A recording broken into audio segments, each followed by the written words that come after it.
Ezra యెహోవా ధర్మశాస్త్రమును పరిశోధించి దాని చొప్పున నడుచుకొనుటకును ఇశ్రాయేలీయులకు దాని కట్టడలను విధులను నేర్పుటకును దృఢ నిశ్చయము చేసుకొనెను.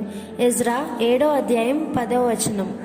తన జాతికి ఏదైనా చేయుటకు దేవుడు శీఘ్రముగా ఒక మనిషిని పిలిచినప్పుడు అతడు అయోగ్యుడు మరియు సిద్ధపడనివాడైనప్పుడు అది ఎంతో విషాదకరముగా ఉండును.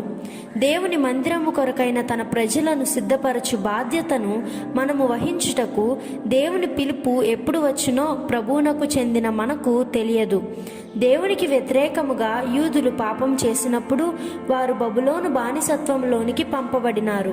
అయితే మీ కొరకు నేను బబులోనును సిద్ధపరచి ఆ ప్రజలు మీ పట్ల దయ కలిగి ఉండునట్లు చేయుదును అని దేవుడు చెప్పాడు. దేవుని శిక్షలు ఎంతో దయాపూర్వకమైనవి. ఈ యూదులలో కొంతమంది బబులోనులో పరిపాలకులుగా తయారయ్యారు. దానియేలు మరియు అతని సహచరులు ఆ దేశములో ఒక గుర్తింపు గలవారిగా అయినారు. ఈ యూదా ప్రజలు వారి దేశమునకు తిరిగి వెళ్ళి వారి మందిరమును నిర్మించుటలో సహాయపడుటకు కోరేషు ఇష్టము కలిగి ఉన్నాడు.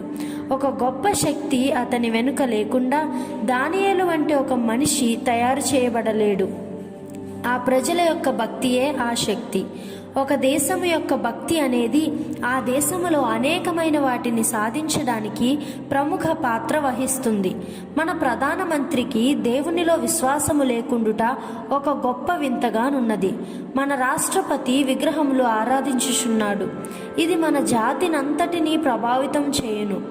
ఏదో ఒక దినాన దేవుడు నిన్ను ఒక పని కొరకు పిలుచును. నీవు సిద్ధపడి ఉండాలి.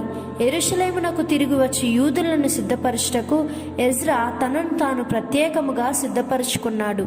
దేవుని మందిరము కట్టుటకు కావలసిన దానిని మనము సమకూర్చుకొనవచ్చును.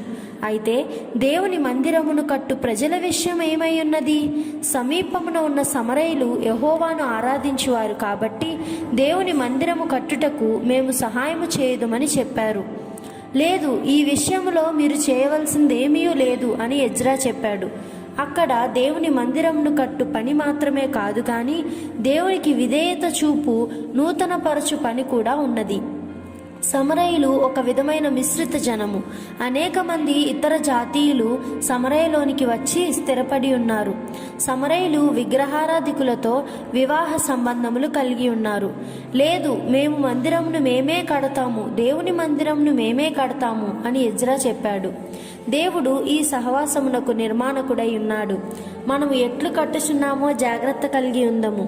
దేవునితో మనము సరిగానున్నామా? మన హృదయాలలో విగ్రహములున్నాయా? ఈ పనికి ఒక పరిశుద్ధ జీవితమును నీవు కలుపుచున్నావా?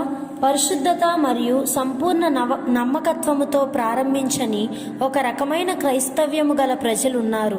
వారికి అనుకూలమైన విధముగా ప్రజల శారీరక రుగ్మతలను మాత్రమే స్వస్థపరచుటకు మనము ఇక్కడ లేము. మా ఐక్య ప్రార్థనా సమయాలకు మేము మిమ్మల్ని ఆహ్వానముగా ఉండుటకు ఎక్కువ జాగ్రత్త తీసుకోవాలి. మనము దేవుని కొరకు ప్రత్యేకపరచబడిన వారమని ప్రజలు తప్పక కనుగొనాలి. మందిరము కట్టబడిన తరువాత నెహెమ్యా జాతిని కట్టాడు.